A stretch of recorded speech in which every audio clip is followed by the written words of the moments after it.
আপনাদের এখানে আমন্ত্রণ জানাই। 18 বছর ধরে কুক্ষিগত করে রাখা কৃষিবিদ ইনস্টিটিউশনকে পতিত সরকারের দোসরদের হাত থেকে দখলমুক্ত করা হয়েছে এমন দাবি করে রাজধানীর নয়াপল্টনে বিএনপির কেন্দ্রীয় কার্যালয়ে সংবাদ সম্মেলন করে এগ্রিকালচারিস্ট অ্যাসোসিয়েশন অব বাংলাদেশ। কৃষিবিদ ইনস্টিটিউশনে দখলদারিত্ব চলছে একটি বেসরকারি টেলিভিশনে, এমন প্রতিবেদনের প্রতিবাদও জানায় সংগঠনটি। আপনি না জানি শুনে একটা জাতীয় পেশাজীবী প্রতিষ্ঠানের ভাবমূর্তি মর্যাদা নষ্ট করেছে। এ সময় সাংবাদিকদের প্রশ্নের জবাবে বিএনপির সিনিয়র যুগ্ম মহাসচিব রুহুল কবির রিজভী বলেন, পতিত স্বৈরাচার আওয়ামী লীগকে ক্ষমা করা মানে আন্দোলনের শহীদদের সাথে বেইমানি করা। ঐক্যবদ্ধ আন্দোলনের মাঝে ঐক্যের যারা ফাটল সৃষ্টি করবেন তারা পতিত স্বৈরাচারেরই দোসর হিসাবে পরিগণিত হবে। আমি অন্তর্বর্তীকালীন সরকারের উদ্দেশ্যে বলবো যে কিছু কিছু ডিপার্টমেন্টে, বিশেষ করে শিক্ষা ডিপার্টমেন্টে বিশেষ মতাদর্শের মানুষদেরকে বসানোর আমরা লক্ষ্য করছি, নানাভাবে লক্ষ্য করছি। তো এসব তো বিষয়গুলো আপনার জনগণের দৃষ্টি এড়িয়ে কিন্তু যাচ্ছে না। আরও বিভিন্ন জায়গায় আমরা দেখছি, কিন্তু শিক্ষাক্ষেত্রকে কিন্তু বেছে নেওয়া হয়েছে বিশেষ মতাদর্শের লোকদেরকে বসানোর জন্য।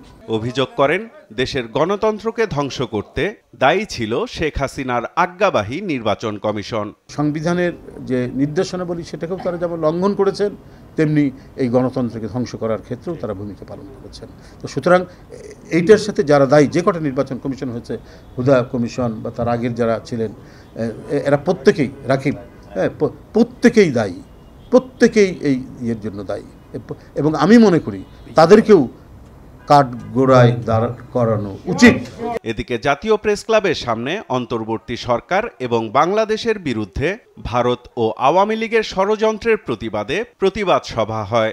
সেখানে পদত্যাগী নির্বাচন কমিশনের বিচারের দাবি জানান বিএনপি চেয়ারপারসনের উপদেষ্টা জয়নুল আবদিন ফারুক। যারা বিচার বিভাগকে নিচের তলবি বাহক করেছে নিজের, যারা আজকে বাংলাদেশের সংসদকে আজকে নিজের ঘরের কর্মী সভায় পরিণত করেছে, যারা বাংলাদেশের নির্বাচন কমিশনকে নির্দেশ দিয়ে 154 জন বিনা প্রতিদ্বন্দ্বিতায় নির্বাচিত করেছে, তারা আজকে প্রেস কনফারেন্স করে বিদায় নিলে চলবে না, তাদেরকে আইনের আওতায় আনতে হবে।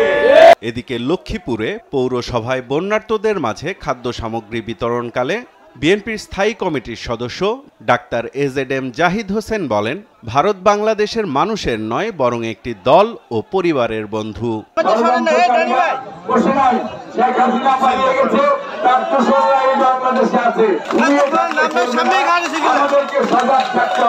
সাইফুল রিপন, দেশ টিভি, ঢাকা।